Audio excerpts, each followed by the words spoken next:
Hello everyone, good afternoon, welcome to Glance academy.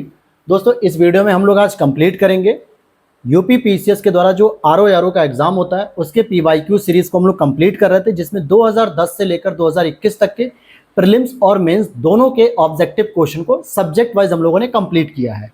आज हमारा ये सेकंड लास्ट सब्जेक्ट है जो हम लोग साइंस को कवर करेंगे, जिसमें कंप्लीट साइंस आपकी कवर हो जाएगी 2010 से 21 तक की, और इसके बाद आपकी लास्ट वीडियोज आएगी इकोनॉमिक्स की, और वहां के बाद आपका यूपी पीसीएस का पीवाईक्यूज और आरओ का पीवाईक्यूज कंप्लीटली आपका कंप्लीट हो चुका होगा, और जो आपकी आगामी परीक्षा समीक्षा अधिकारी और यूपी पीसीएस दोनों के लिए बहुत ही हेल्पफुल होगा। तो चैनल पे पहली बार आए हो तो सब्सक्राइब कर देना मेरे दोस्तों, और वीडियो अच्छी लग रही हो तो लाइक कर देना, और वीडियो के नीचे दिए गए टेलीग्राम डिस्कशन ग्रुप को और चैनल को ज्वाइन कर लो। तो चलो शुरू करते हैं। 2021 के प्रीलिम्स से हम लोग शुरू करते हैं आपके साइंस के प्रश्नों को सॉल्व करने के लिए। जैसा कि पहला प्रश्न पूछा गया था कि एक सितार में किस प्रकार की ध्वनि तरंगे उत्पन्न होती हैं, जो कि अप्रगामी व अनुप्रस्थ तरंगे होती है। भाई, ध्वनि तरंगे किस तरीके की होती हैं? आपने तरंगे दो प्रकार की पढ़ी होंगी, एक होती है अनुप्रस्थ तरंगे और एक होती है अनुदैर्घ्य तरंगे। लेकिन ध्वनि तरंगे ऑलवेज आपकी अनुप्रस्थ तरंगों में आती है, जो कुछ इस तरीके से चलती है। किस तरीके से चलती है? कुछ इस तरीके से, यानी श्रृंग और गर्त के फॉर्म में चलती है।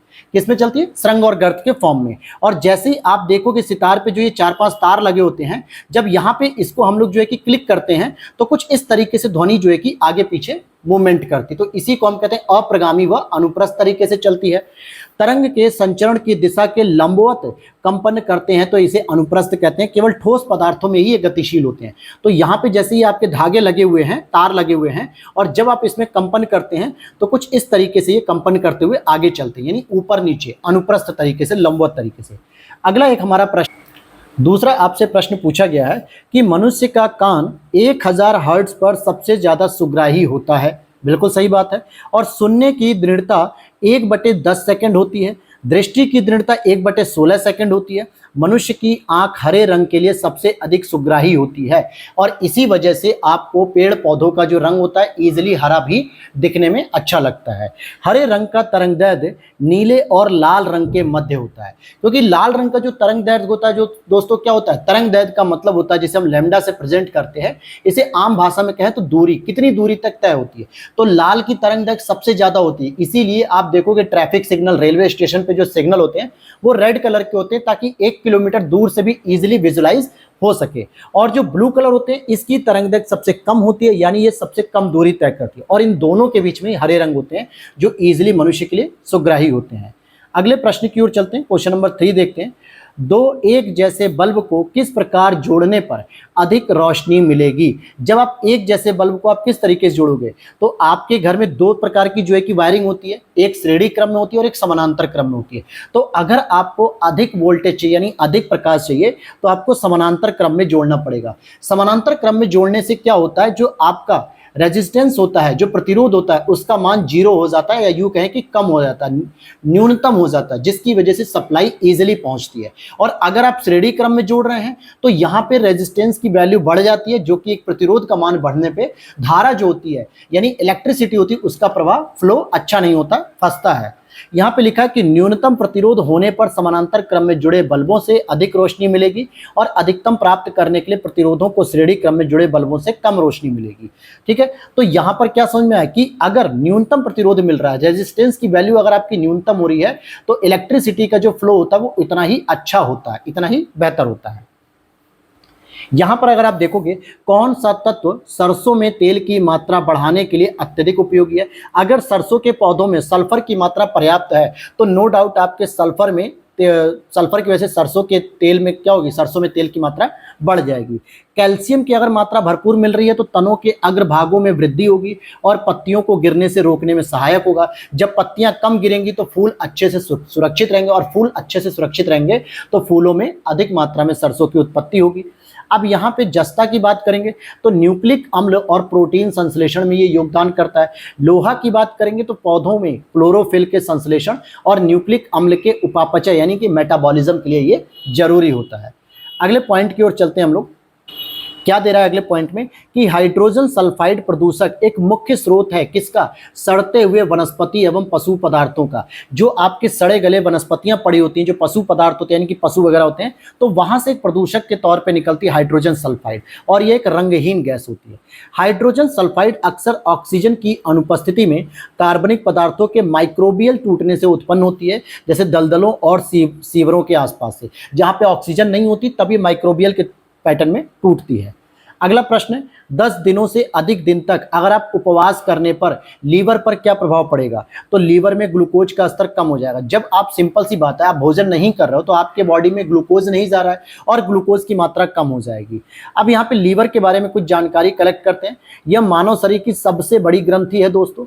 यह ग्लूकोज को ग्लाइकोजन में बदलकर संग्रहित करती है। ग्लूकोज को क्या करती है, जो आप भोजन ग्रहण करते हैं तो भोजन से प्रोटीन, विटामिन, वसा वगैरह अलग होता है, तो साथ में ग्लूकोज बन जाता है, और ग्लूकोज की कमी होने पर ग्लाइकोजन को पुनः ग्लूकोज में परिवर्तित करता रहता है।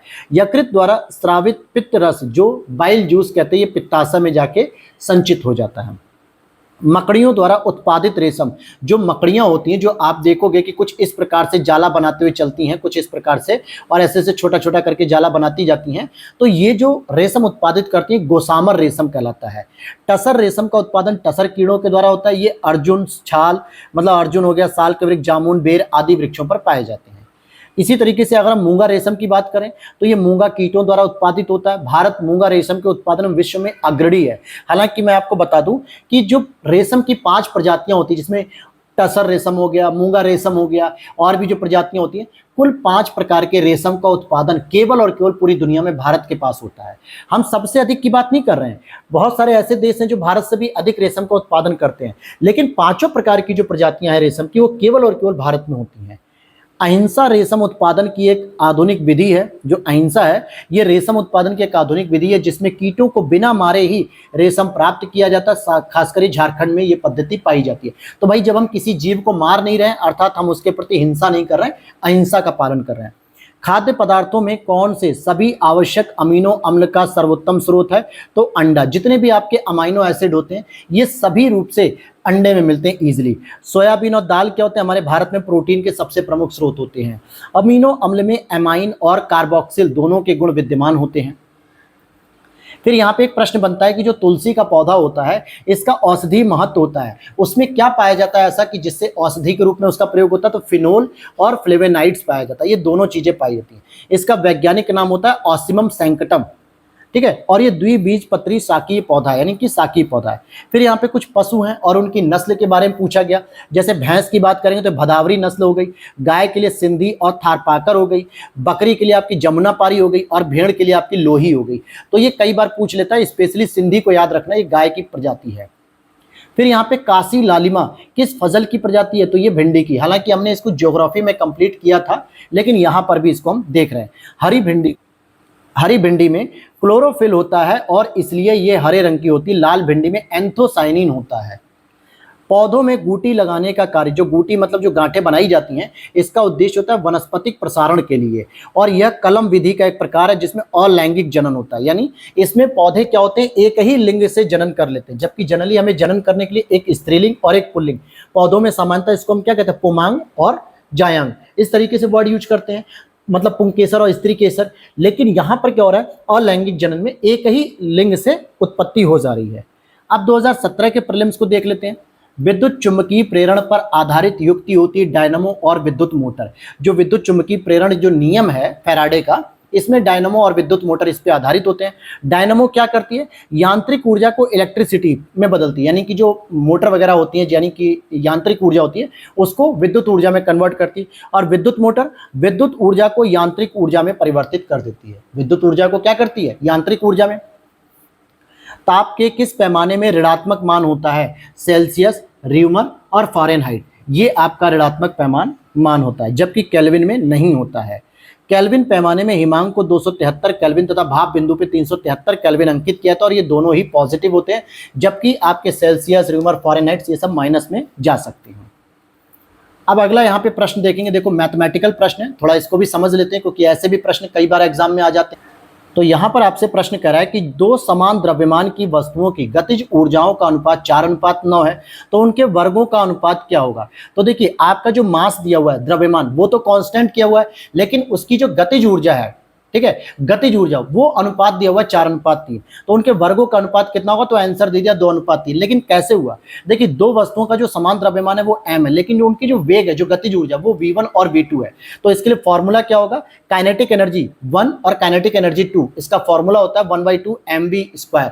तो mv1 और mv2 बटे कितना हो गया, बराबर 4/9, यही अनुपात दिया।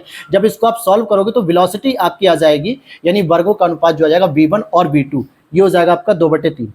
ऊष्मा की इकाई के बारे में बात करेंगे तो ये अर्ग, जूल और कैलोरी, ये इसकी यूनिट होती हैं। सीजीएस पद्धति में इसको अर्ग कहा जाता है, जबकि जूल और कैलोरी आपकी एसआई पद्धति में कहा जाता है, इंटरनेशनल सिस्टम में।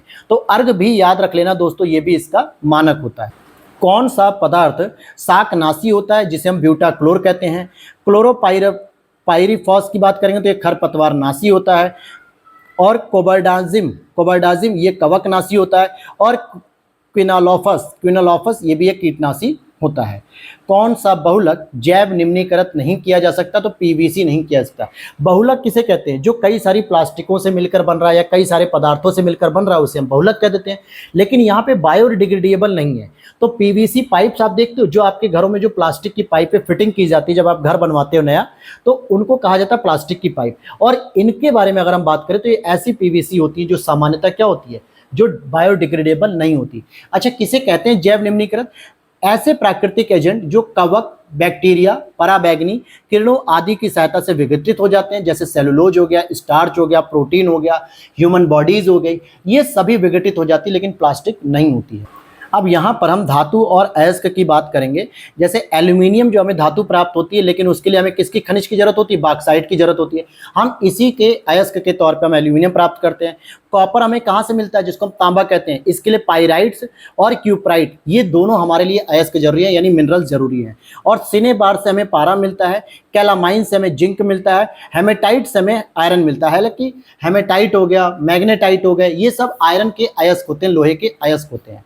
अब यहाँ पे अगर हम बात करें समुद्री घास किस तत्व का मुख्य और महत्वपूर्ण स्रोत है, तो ये समुद्री घास कोई और नहीं है बल्कि शैवाल को ही कहा जा रहा है। कई सारी शैवालों की प्रजातियां होती हैं, उसमें से कुछ ऐसी शैवाल होती है जो आयोडीन का एक महत्वपूर्ण स्रोत है। तो कई बार आप देखोगे फॉरेन कल्चर में और इवन की साउथ इंडियन कल्चर में डॉक्टर सलाह देते हैं, जिन लोगों को आयोडीन की कमी होती है उन्हें कहा जाता है कि वो शैवाल का सेवन करें, शैवाल को खाएं, क्योंकि वो भी तो एक प्राकृतिक वनस्पति है। बस फर्क क्या, वो जमीन पे न उग के समुद्र में उग रही है। तो जैसे हम सी फूड्स खाते हैं उसमें हम इसको कंज्यूम करेंगे तो आयोडीन की मात्रा अच्छी प्राप्त होगी। प्रकाश संश्लेषण प्रक्रिया किसकी उपस्थिति में आवश्यक नहीं है, ऑक्सीजन की उपस्थिति में आवश्यक नहीं है। क्योंकि आप प्रकाश संश्लेषण की जब प्रक्रिया देखते हैं तो उसमें प्रकाश मिलता है, पृथ्वी जमीन के अंदर से जल, कार्बन डाइऑक्साइड वायुमंडल से मिल जाता है। जब आपका कार्बोहाइड्रेट यानी कि स्टार्च या भोजन तैयार होता है तो बाई प्रोडक्ट के तौर पे ऑक्सीजन भी उससे निकलती है। यहाँ पे आवश्यक है सूर्य का प्रकाश, जल और CO2। प्रकाश संश्लेषण द्वारा हरे पौधे सूर्य के प्रकाश और हरित वलय की उपस्थिति में जल एवं CO2 के संयोग से कार्बोहाइड्रेट का निर्माण करते हैं। उत्पाद या बाई प्रोडक्ट के रूप में ऑक्सीजन प्राप्त होती है। यहाँ पे हम पादप की बात करेंगे, प्रकार की बात करेंगे। तो अमर बेल की बात करें तो तना परजीवी होता है, यानी कि तने के ऊपर ये चढ़ता है। भाई अमर बेल का जो पौधा है वो सामान्यतः किसी भी पेड़ पौधे पे चढ़ता है, तो किस लिए चढ़ता है, क्योंकि इसके पास अपना कोई मजबूत तना नहीं होता जिसकी वजह से खड़ा हो सके, इसलिए नीम वगैरह के पेड़ पे, आम के पेड़ पे, किसी भी पेड़ पे चढ़ जाता है। चंदन की बात करेंगे तो जड़ की परजीवी होती है। आर्किड जो कि फूल का पौधा है, जो अरुणाचल प्रदेश में पाया जाता है सबसे अधिक, ये अधिपादप है, एपिफाइट है। और घटपर्णी की बात करेंगे नेपेंथिस की, तो ये कीट भक्षी है। और ये कीट भक्षी किस लिए होता है, क्योंकि अपनी नाइट्रोजन की पूर्ति करता है। कौन सा हार्मोन स्त्रीलिंग है, तो जैसे ऑप्शन में दिया होगा प्रोजेस्टेरोन या एस्ट्रोजन या टेस्टोस्टेरोन। तो देखिए टेस्टोस्टेरोन की बात करेंगे और एंडोस्टेरोन की बात करेंगे तो ये नर सेक्स हार्मोन है। टेस्टेस क्या होते हैं, आपके वृषण होते हैं जो आपके लिंग के पास होते हैं 2, तो उसमें क्या होता है, जो भी हार्मोन बनता है उसे टेस्टोस्टेरोन कह दिया जाता है। और एंडोस्टेरोन ये आपकी प्यूबर्टी एज को शो करता है कि हाँ अब आप जो है कि एक 11 से 12 साल की उम्र क्रॉस कर चुके हो। उसी तरीके से महिलाओं में प्रजनन और यौन विकास की मुख्य भूमिका निभाता है एस्ट्रोजन, ठीक है, एस्ट्रोजन। तो ये आपका हो गया। विटामिन की बात करेंगे उसके रासायनिक नाम की, जैसे विटामिन B1 को हम थायमिन कहते हैं, विटामिन D को हम कैल्सीफेरॉल कहते हैं, विटामिन C को एस्कॉर्बिक अम्ल और विटामिन A को रेटिनॉल कहते हैं। प्राकृतिक अपशिष्ट पदार्थ यूरिक एसिड के शरीर में जमाव से गठिया या गाउट रोग हो जाता है, क्योंकि हमारे जो बॉडी में जो यूरिक एसिड होता है, यूरिया का जमाव होने लगता है, जिससे हमारे हड्डियों के जो मूवमेंट होते हैं, जो जोड़ होते हैं, वो रिप्लेस होने लगते हैं। इट मीन्स कि वहाँ पे जो साइनोवियल फ्लूइड होता है ना, चिकनाई वाला, जिसकी वजह से हड्डी मूवमेंट करती है जोड़ पे, घुटने पे, कोहनी पे, शोल्डर पे और कमर के पास। तो ये मूवमेंट इसलिए करती है क्योंकि उसमें साइनोवियल फ्लूइड करके एक चिकनाई पदार्थ वाला पाया जाता है। जब वो सूखने लगता है, यूरिया वहाँ पे जमा होने लगती है, तो उसकी वजह से पैर और हाथ को मोड़ने में दिक्कत होती है, जिसको डॉक्टर्स फिर उसको गठिया रोग के रूप में इलाज करते हैं। एक सामान्य 70 किलोग्राम भार वाले वयस्क मनुष्य में रक्त की कुल कितनी मात्रा होनी चाहिए? लगभग 5 लीटर या 5000 मिलीमीटर भी कह सकते हो, मिलीलीटर। औषधि है और उपयोग की बात करें, जैसे क्लोरोमाइसिटिसिन की बात करेंगे तो ये टाइफाइड नाइसी होती है, यानी कि जो टाइफाइड होता है बुखार, उसके लिए खत्म करने के लिए क्लोरोमाइसिट की दवा यूज करते हैं। क्रिस्टल वायलेट की बात करें तो पूर्ति रोधी हो गया। क्विनॉन की बात करें या क्विनैन की तो ये मलेरिया रोधी हो गई। और एस्पिरिन की बात करें तो दर्द निवारक हो गई, जैसे डिस्प्रिन हो गया, एस्पिरिन हो गया, सब पेन किलर में आती हैं। नेक्स्ट है, कौन सा एंजाइम प्रोटीनों को अमीनो अम्लों में विघटित करता है? पेप्सिन करता है। यानी प्रोटीन को अमीनो एसिड में कौन तोड़ रहा है? पेप्सिन तोड़ रहा है, जो कि एक एंजाइम है।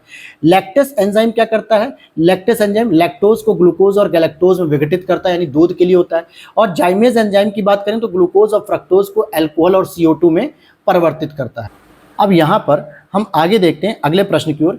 जीवाणु भोजी किसे कहते हैं? बैक्टीरियोफेज। ये सामान्यतः वायरस के लिए कहा जाता है दोस्तों, जो जीवाणुओं का भक्षण करते हैं। जीवाणु भोजी विषाणु होते हैं, यानी वायरस होते हैं जो जीवाणुओं को संक्रमित करते हैं, उनका भक्षण कर लेते हैं। जीवाणु भोजी आनुवंशिक अभियांत्रिकी में प्रयुक्त होते हैं, यानी जो जेनेटिक इंजीनियरिंग होती है उसमें इनका प्रयोग किया जाता है और DNA में पाया जाता है ये। तो जीवाणु भोजी किसी और को नहीं कहते, बल्कि वायरस को कहते हैं। मकड़ियों द्वारा उत्पादित रेशा, ये गॉसमर रेशम होता है, जो ऑलरेडी हमने पढ़ लिया था। सरसों की बात करेंगे तो ये वरुणा प्रजाति सरसों की है, सपना प्रजाति मटर की है, सूर्या प्रजाति पपीते की और कौशल प्रजाति मूंगफली की है। जरा कौशल वाले पे इंपॉर्टेंट लगा लेना, ये पूछा जाता है। और अलसी की प्रजातियां पूछी जा रही हैं तो गरिमा, श्वेता, शुभ्रा, लक्ष्मी 27। गेरुई गेहूं में पाया जाने वाला एक रोग है, बिल्कुल। अगैती झुलसा आलू में पाया जाने वाला रोग है। खैरा धान में पाया जाने वाला रोग है, जो जस्ता की कमी से होता है। फफूदी जनित रोग झूठ कंड, यानी कि फॉल्स स्मट धान की एक फसल है, जिसपे क्या होता है, एक फफूद यानी सफेद सफेद जो है कि उस पे दाने पे लग जाते हैं। फिर यहाँ पे आगे देखते हैं, यहाँ पर देख लेते हैं कि लाइफाई अर्थात लाइट फाइडेलिटी, प्रकाश तद्रुपता। जैसे आप लोग वाईफाई का यूज करते हो, वाईफाई नेटवर्क की जरूरत पड़ती है, इसमें क्या होगा कि लाइफाई का होता है लाइट फाइडेलिटी, अर्थात जहां पे रोशनी होगी, जहां पे प्रकाश होगा, लाइट होगी, बस वहीं पर ये वाईफाई के रूप में काम करेगा। जैसे ही दरवाजा बंद कर दोगे, दरवाजे के बाहर अगर लाइट नहीं पहुंच पा रही है तो आपका बाहर वाईफाई नहीं चलेगा। सफल परीक्षण 29 जनवरी 2018 को सूचना प्रसारण मंत्रालय ने किया। लाइफाई द्वारा 10 GB प्रति सेकंड डाटा को 1 किलोमीटर परिधि में भेजा जा सकता है और लाइफाई का एक वायरलेस ऑप्टिकल नेटवर्किंग तकनीक, इसमें LED का प्रयोग किया जाता है। तो लाइफाई समझ में आ गया। टाई किस क्षेत्र की नियामक संस्था है? तो ये टाई नहीं है दोस्तों, अगर देखा जाए तो इसका पूरा नाम होना चाहिए था ट्राई, TRAI, ठीक है, telecom regulatory authority of India. तो ये ट्राई नहीं है बल्कि टाई लिखा जाएगा। भारत में दूर संचार सेवाओं का रेगुलेशन करती है और 1997 में इसकी स्थापना की गई थी। अब 2016 के री एग्जाम का हम प्रीलिम्स देखते हैं। कौन सा लौह धातु के क्षयकरण में आवश्यक है? यानी जो लोहे की धातु पे जो जंग लग जाता है वो क्यों लगता है? ऑक्सीजन तथा नमी की उपस्थिति के कारण, और इसी को जंग लगना कहते हैं। अगर आप कोई लोहे की धातु है जिसे आपने बाहर खुले मौसम में रख रखा है, जिसमें बारिश का पानी भी पड़ रहा है, सूर्य भी हो रही है और हवा भी मिल रही है, ऑक्सीजन भी मिल रही है, तो 2-3 महीने बाद आप देखोगे उस पर एक रेड कलर के छोटे छोटे बुरादे टाइप के चढ़ जाते हैं, जिसको हम कहते हैं जंग लग जाना। तो ये ऑक्सीजन और नमी की वजह से होता है। अगला प्रश्न है, सफेद प्रकाश में उपस्थित कौन सा रंग सीसा के प्रिज्म द्वारा सबसे कम विचलित होता है? तो लाल रंग। यानी विचलित होने का मतलब हो गया कि सबसे ज्यादा फैल जाना, जैसे ब्लू कलर होता है सबसे ज्यादा फैल जाता है, इसी वजह से हमें आसमान नीला दिखाई देता है, स्कैटरिंग होती है। लेकिन तरंग दैर्घ्य सबसे ज्यादा लाल की होती है, इसलिए इसका विचलन सबसे कम होता है और ये अपने लक्ष्य तक लंबी दूरी तय कर लेता है। जिस रंग का तरंग दैर्घ्य कम होगा उसका प्रकीर्णन अधिक होगा। तो भाई जिसकी दूरी कम होगी उसका प्रकीर्णन अधिक होगा, जैसे ब्लू की बात करें। और जिस रंग का तरंग दैर्घ्य अधिक होगा, जिसकी दूरी अधिक तय करने की क्षमता, उसका प्रकीर्णन कम होगा। लाल रंग का तरंग दैर्घ्य सबसे अधिक, उसका विचलन सबसे, मतलब उसका विचलन या प्रकीर्णन सबसे कम होता है। कौन सा पदार्थ पृथ्वी पर प्राकृतिक रूप से पाए जाने वाले सबसे कठोर पदार्थ है? तो वो हो जाएगा आपका हीरा। ये सबसे कठोर पदार्थ पाया था, हालांकि पारदर्शी रत्न भी और कार्बन का एक बहुत ही शुद्ध रूप माना जाता है। हीरा में प्रत्येक कार्बन 4 अन्य कार्बन परमाणुओं के साथ सहसंयोजी बंध द्वारा जुड़ा होता है। हीरा ऊष्मा व विद्युत का कुचालक होता है, ध्यान देना कुचालक माना जाता है उसे, जबकि चांदी क्या होता है, सुचालक होती है। आलू के चिप्स प्लास्टिक के थैलों में संकुलित किए जाते हैं नाइट्रोजन वातावरण में। इसका मतलब क्या है, जितने भी आलू के चिप्स हो या मैक्सिमम कोई भी रैपर्स होते हैं जो फूले हुए रहते हैं, ठीक है, जिसमें क्वांटिटी वस्तु की बहुत कम होती है लेकिन फूले हुए रहते हैं और ऐसा लगता है कि उसमें नमी ना जाए, इस वजह से नाइट्रोजन उसमें भरी जाती है। नाइट्रोजन का उपयोग और कहाँ कहाँ हो सकता है, जैसे कृत्रिम गर्भाधान में हो सकता है। आप देखो कि जितने भी पशु या जानवर होते हैं उनके वीर्य यानी उनके स्पर्म को सुरक्षित रखा जाता है। जो पशु डॉक्टर जाते हैं ना आपके घरों पे, जब आप अगर अपने गाय या भैंस के लिए अगर आप प्रेगनेंसी कंसीव कराना चाहते हो तो पशु डॉक्टर आते हैं, एक लंबे से सिलेंडर से एक सीमेन निकालते हैं। वो किस में रखा होता है, वहां से एक धुआं निकलता है, गैस कभी देखा होगा आप लोगों ने, तो वो नाइट्रोजन होता है, तरल नाइट्रोजन, जो कि माइनस के टेम्परेचर में होता है और उसी में इसको सुरक्षित रखा जाता है। विद्युत बल्ब बनाने में भी इसका प्रयोग होता है, उर्वरक बनाने में भी होता है, विस्फोट बनाने में भी होता है और पैकेटों में बंद खाद्य सामग्री को संरक्षित करने में भी होता है। यूरिया में भी 46% नाइट्रोजन पाया जाता है। ठोस अशुद्धियों के शुद्धिकरण के लिए कौन सी प्रक्रिया उपयोगी होगी दोस्त, उपयोगी नहीं है, आसवन, क्योंकि कच्चे तेल और पानी की अशुद्धियां अलग की जाती हैं आसवन विधि के द्वारा। इसमें कोई ठोस चीज का जो है कि हम अशुद्ध नहीं कर सकते। ऊर्ध्वपातन क्रिस्टलीकरण का प्रयोग होता है। अब यहाँ पे देखते हैं हींग प्राप्त की जाती है। हींग किससे पाई जाती है भाई, तो ये तने और जड़ों से प्राप्त की जाती है, सूखा रेजिन बोलते हैं इसको, और ये ट्रांसफेरोलिक अम्ल पाया जाता है जो कि एंटीऑक्सीडेंट भी होता है। तो हींग बहुत अच्छी चीज है, खासकर गैस वगैरह अगर किसी को बनती है तो हींग का सेवन कर सकते हैं। नेक्स्ट यहाँ पर देखते हैं विटामिन के अल्फा से संबंधित होता है, क्योंकि विटामिन के अल्फा पाया जाता है जो कि एक जैव उर्वरक भी होता है। विटामिन डी कॉड यकृत तेल में पाया जाता है, जो कॉड युक्त मछली होती है। विटामिन ई गेहूं भ्रूण तेल होते हैं, जो गेहूं का जो भ्रूण होता है, भ्रूणपोष। और विटामिन सी नींबू में पाया जाता है। अब यहाँ पर अगर हम त्रिकोष्ठी हृदय पाया जाता है, जैसे आपके हृदय में 4 वॉल्व पाए जाते हैं, मेंढक जो हुबेचर होते हैं स्पेशली उसमें त्रिकोष्ठी वॉल्व पाए जाते हैं हृदय के, ये अनियत तापी होते हैं। अनियत तापी का मतलब क्या होता है, कोल्ड ब्लडेड होते हैं। ये जलवायु के अनुसार इनके तापमान में परिवर्तन होता है, आपका नहीं होता है। आप ह्यूमन बॉडीज हैं, ठीक है, ह्यूमन बॉडीज में आप रेगिस्तान में चले जाओ, कितनी भी गर्मी रहे आपके बॉडी का टेम्परेचर वही रहेगा, 36 डिग्री या 98 डिग्री फ़ारेनहाइट। या आप ग्लेशियर पे भी चले जाओ तो भी आपकी बॉडी का टेम्परेचर वही रहेगा। लेकिन कुछ जंतु जानवर ऐसे होते हैं जिनका टेम्परेचर बदल जाता है, तो उसे अनियत तापी कहते हैं। जो 2 नासा द्वार होते हैं इसमें, जो मुख्य गुहा द्वार फेफड़ों से संबंधित होता है। फसल और मौसम की बात करेंगे तो सूरजमुखी आपके सभी मौसमों में होती है। खरबूजा स्पेशली जायद यानी कि गर्मी वाली जो मौसम होती है ना, मार्च अप्रैल के बाद। कपास खरीफ फसल मानी जाती है, इसके लिए वर्षा की जरूरत होती है। और अलसी आपकी रबी फसल होती है जो कि सर्दी में होती है। गेहूं की बात करेंगे तो गेहूं से संबंधित क्या होता है दोस्तों, फ्लेरिस माइनर और बधुआ। और मटर से संबंधित प्याजी और बरसीम से संबंधित कासनी, ये इसकी प्रजाति होंगी। जेनेटिक उद्योग में कृषि से संबंधित क्षेत्र भी आते हैं। महासागर में डूबी हुई वस्तुओं की स्थिति जानने के लिए हम किस यंत्र का प्रयोग करते हैं, तो सोनार का प्रयोग करते हैं। किसका, SONAR, सोनार रेडिएशन का प्रयोग करते हैं, जो कि समुद्र की गहराई में भी काम करता है और नौ संचालन की तकनीक में भी सहायता करता है। जल के अंदर या सतह पर वस्तुओं का पता लगाने के लिए हम ध्वनि संचरण का उपयोग करते हैं, बिल्कुल सही बात है। तकनीक में एक तरफ से ध्वनि को भेजा जाता है, जबकि ध्वनि तरंग के सामने कोई वस्तु आ जाती है तो ध्वनि तरंग उससे टकराकर वापस आ जाती है, जिससे दूरी का पता चल जाता है। तो ये सोनार के काम करने का तरीका होता है सोनार का, ठीक है। अब यहाँ पे 2016 का अगर हम लोग प्रीलिम्स देखते हैं तो यहाँ पे ऑप्शन में आया होगा कि कौन सा ट्रांजिस्टर का भाग होता है। तो जो हमारा ट्रांजिस्टर होता है, जो चिपसेट होता है, जो सामान्यतः जर्मेनियम का बना होता है और ये एक अर्धचालक होता है, यानी पूरी तरीके से कुचालक भी नहीं है, पूरी तरीके से सुचालक भी नहीं है। तो दोनों के बीच का ये होता है। जर्मेनियम हो गया, सिलिकॉन हो गया, ये सब इंपॉर्टेंट अर्धचालक होते हैं। यहाँ पर एक ज्योग्राफी का कॉन्सेप्ट लगता है जिसको हम एल्बिडो कहते हैं। हल्के रंगीन कपड़ों को गर्मी में वरीयता दी जाती है और हल्के रंग ऊष्मा को कम अवशोषित करते हैं। इसीलिए अगर आप लोग कभी डार्क कलर के कपड़े पहन रहे हो, ब्लू और रेड कलर, ब्लैक कलर, तो आपको अवॉइड करना चाहिए, क्योंकि गर्मी में क्या होता है, ये सब डार्क कलर ज़्यादा आपके प्रकाश को खींचते हैं, जिससे आपकी बॉडी हीट होती है यानी गर्म होती है। ये एल्बिडो का कॉन्सेप्ट है, ज्योग्राफी मैंने समझाया है। और अगर आप इसकी जगह लाइट कलर के कपड़े पहनते हो तो आपका क्या होता है, जो प्रकाश आता है, जैसे हल्का पिंक कलर हो गया, हल्का ग्रे कलर हो गया, व्हाइट कलर हो गया, तो ये कलर क्या करते हैं, लाइट को रिफ्लेक्ट कर देते हैं और जिससे आपकी बॉडी में हीट कम पहुंचती है। थर्मोरेसिस्टर एक इलेक्ट्रॉनिक थर्मामीटर है जो तापमान में परिवर्तन के साथ आने वाले अपने प्रतिरोध को भी बदलता है। किसका उपयोग विस्फोटक के उत्पादन में किया जाता है? तो ग्लिसरॉल का किया जाता है, कार्बनिक यौगिक के रूप में होता है ये।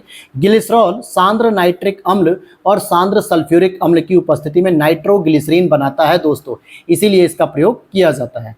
आगे देखेंगे किसका उपयोग दिया सलाई। दिया सलाई का मतलब क्या होता है? माचिस। तो इसमें एक तो लाल फास्फोरस होता है और फास्फोरस ट्राइसल्फाइड का भी प्रयोग किया जाता है। तो ये दो चीजों का इसमें प्रयोग किया जाता है। फिर माचिस के निर्माण में red lead, potassium chlorate, antimony sulphide और गोंद का मिश्रण प्रयुक्त किया था माचिस के निर्माण में।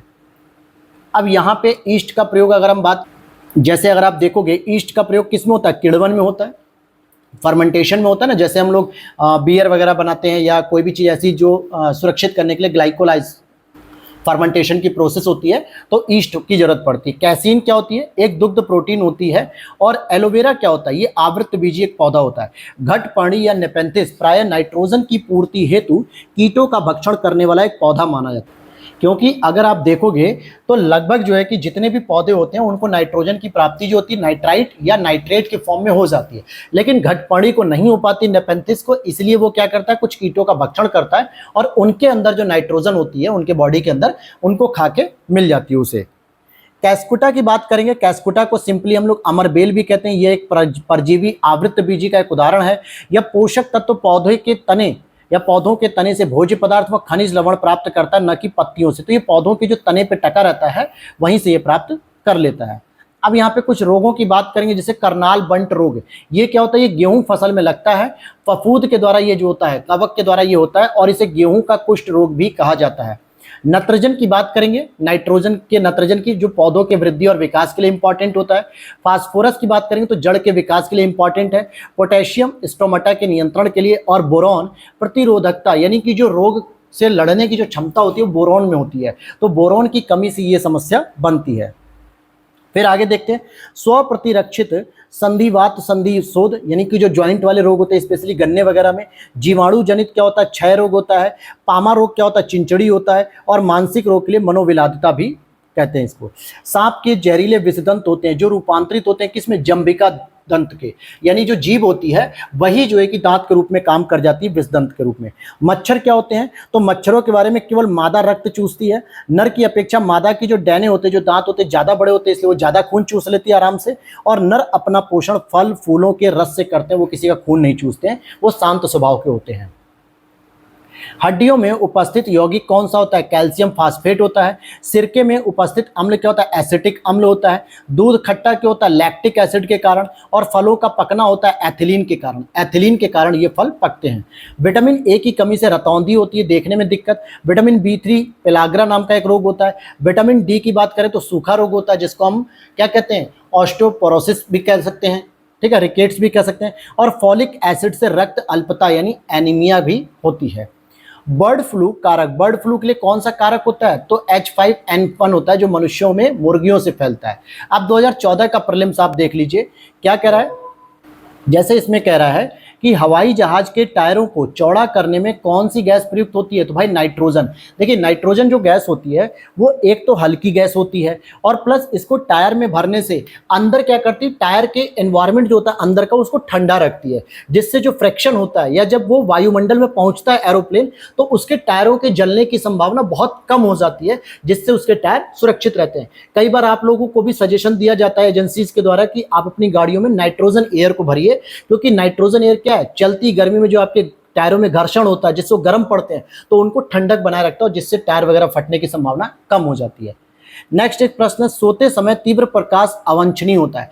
क्यों हम जब रात में सोते हैं तो अपनी लाइट ऑफ कर देते हैं? क्योंकि हम जब लाइट ऑन करके रखते हैं तो हमें नींद नहीं आती, क्योंकि हमारा जो प्रकाश होता है वो आंखों पे आता है। इसका क्या कारण होता है? तो देखिए तीव्र प्रकाश में शरीर में जो मेलाटोनिन होता है इसका उत्पादन कम होता है, जिससे निद्रा में व्यवधान आता है। क्योंकि जितना अधिक हमारे मेलाटोनिन का सिक्रेशन होता है, मेलाटोनिन हार्मोन का, उतनी ही तेजी से हमें नींद आने लगती है। और दिन भर हम काम कर लेते हैं, रात में बॉडी थक जाती है, तो रात में मेलाटोनिन बहुत तेजी से निकलता है हमारे हार्मोन, और हमें जिससे क्या होता है? नींद आने लगती है बहुत तेज। और अगर देखा जाए तो ये अंधेरे में बहुत तेजी से निकलता है, इसीलिए लाइट ऑफ करते हैं हमको बहुत जल्दी नींद आती है। लेकिन अगर लाइट ऑन है तो हमारा मोबाइल चलाने का मन करेगा, और यही वजह होती है कि जब आप मोबाइल अपनी आंखों के सामने रील्स चलाते हो ना, तो हमें नींद नहीं आती। बल्कि और हमें चलाने का मन करता है। क्यों? क्योंकि आंखें जो है कि उजाले के सामने मोबाइल की डिस्प्ले पर हैं, जिससे मेलाटोनिन निकल ही नहीं रहा है और आपको नींद आ नहीं रही है। फिर आप कहते हो अवसाद की बीमारी हो गई, पागल हो गए एकदम। पीनियल ग्रंथि के द्वारा मेलाटोनिन हार्मोन का निर्माण होता है, जो कि दिन के दौरान पीनियल ग्रंथि निष्क्रिय होती है, क्योंकि दिन में बहुत उजाला रहता है, आप जहां भी काम करते हैं, वर्क प्लेस पे या कहीं पे भी, और अंधेरा होने पर ये जो होता है इसके द्वारा मतलब कि जो पीनियल को सिक्रिय कर देता है और मेलाटोनिन का उत्पादन और रक्त में फैल जाती है, जिससे नींद आने लगती है। अब यहाँ अगला प्रश्न पूछा गया है कि लाल स्याही बनाई जाती है तो इओसिन से बनाई जाती है। भोपाल गैस त्रासदी जो हुई थी 3 दिसंबर 1984 को, तो यहाँ पे कौन सी गैस रिएक्ट की थी, यानी कि जो लीकेज हुआ था रिसाव, तो मिथाइल आइसोसाइनेट का हुआ था, MIC का। फोटोग्राफी में स्थिर करने के रूप में प्रयुक्त होने वाला जो रासायनिक होता है वो क्या? सोडियम थायोसल्फेट कहते हैं, और इसका उपयोग हम सोने और चांदी के निष्कर्ष में भी करते हैं। किस लवण को प्रतिदिन खाद्य नमक के रूप में प्रयुक्त नहीं करना चाहिए? तो समुद्री नमक को जो है कि उपयोग नहीं करना चाहिए। इसका अधिक उपयोग होने से उच्च रक्तचाप या किडनी खराब हो सकती है। तो सिंपल समुद्री नमक का मतलब हो गया जो हम लोग नमक प्रयोग करते हैं घर में। अगर आप इसे प्रतिदिन जो है खाद्य नमक में प्रयोग तो करना ही पड़ेगा भाई, सब्जी बना रहे हैं, लेकिन अवॉइड करना चाहिए। हाई नमक नहीं खाना चाहिए, ज़्यादा नमक नहीं खाना चाहिए, कम खाना चाहिए। अगर आप ज़्यादा खा रहे हो तो ब्लड प्रेशर के पेशेंट हो सकते हो, यानी हाई ब्लड प्रेशर आपको हो सकता है। प्राकृतिक कपूर प्राप्त होता है दोस्तों चीन और जापान के एक देशज वृक्ष से, जिसको सदाबहार वृक्ष होता है। इसका वनस्पतिक नाम जो होता है सिनामोगम कैम्फोरा कहते हैं। किस समूह को सहायक आहार कारक कहा जाता है? तो विटामिन को कहा जाता है, जो हर प्रकार के विटामिन हम लोग यूज करते हैं। भोजन का एक प्रमुख अंग होता है कार्बोहाइड्रेट, क्योंकि इसमें आपको कार्बन मिलता है, हाइड्रोजन मिलता है, ऑक्सीजन भी मिल जाता है। कार्बोहाइड्रेट पचाने के पश्चात ये ग्लूकोज में परिवर्तित हो जाता है, फिर यही ग्लूकोज आपके ब्लड में घूमते फिरते जो है कि पूरी बॉडी के टिश्यूज तक पहुंचता है, ताकत देता है उन्हें। मानव के जो बाल हैं और नख में कौन सा प्रोटीन विद्यमान होता है? तो केराटिन प्रोटीन विद्यमान होता है, जो कि सींग और खुर जैसे आप देख सकते हो। और ये जो प्रोटीन होता है ये एक तरीके से डेड सेल का होता है, इसीलिए जब आप नाखून काटते हो या जानवरों के पैर के जो खुर वगैरह काटते हैं तो आपको ब्लड नहीं निकलता, बाल वगैरह काटते हो तो ब्लड नहीं निकलता। जबकि वही बॉडी के ऑर्गन्स अगर आप काटोगे, स्किन काट दोगे तो ब्लड निकलेगा, क्योंकि वो डेड सेल से नहीं बनी होती हैं। गाय का जो दूध पीले और सफेद रंग का हल्का होता है, ये कैसीन के साथ साथ कैरोटीन के कारण होता है। लैक्टोज के कारण दूध में हल्की मिठास भी होती है। 2013 का प्रीलिम्स अगर हम देखते हैं, 1 नैनोमीटर होता है। नैनोमीटर की बात करेंगे तो 10⁻⁹ मीटर होता है। ये यहाँ पे अच्छा ये सेंटीमीटर में दोस्तों, ये 10⁻⁹ मीटर और सेंटीमीटर में ये हो जाएगा। फिर यहाँ पे देखते हैं मृग तृष्णा या मृग मरीचिका जिसे हम कहते हैं, ये किसका उदाहरण है? तो पूर्ण आंतरिक परावर्तन का होता है, जिसको हम लोग TIR भी बोलते हैं, टोटल इंटरनल रिफ्लेक्शन का ये उदाहरण है। सोडियम धातु का संग्रह किसमें डुबोकर किया जाता है? तो कैरोसिन या मिट्टी का तेल में जो है कि इसे रखा जाता है। हालांकि सोडियम धातु बहुत हल्की होती है, ये जल के साथ बहुत तेजी से क्रिया करती है। अगर इसे जैसे ही जल में डालोगे तो एक विस्फोट करती है, जैसे लगता है कि पटाखे बजा रहे हो, रॉकेट बजा रहे हो जो आप लोग, तो इस तरीके से पानी में क्या करता है? विस्फोट करता है। इसीलिए इसको पानी में नहीं बल्कि मिट्टी के तेल में रखा जाता है, और ये हवा में बहुत जल्दी घुलनशील हो जाती है। तो मिट्टी के तेल में इसको सुरक्षित रखा जाता है, और मुलायम होने के कारण इसे चाकू से आसानी से काटा जा सकता है, और यह विद्युत का बहुत सुचालक माना जाता है, जल के साथ बहुत तेजी से क्रिया करता है विस्फोटक रूप में। कौन सा पेट्रोलियम परिष्करण का बाई प्रोडक्ट है? तो एस्फॉल्ट है।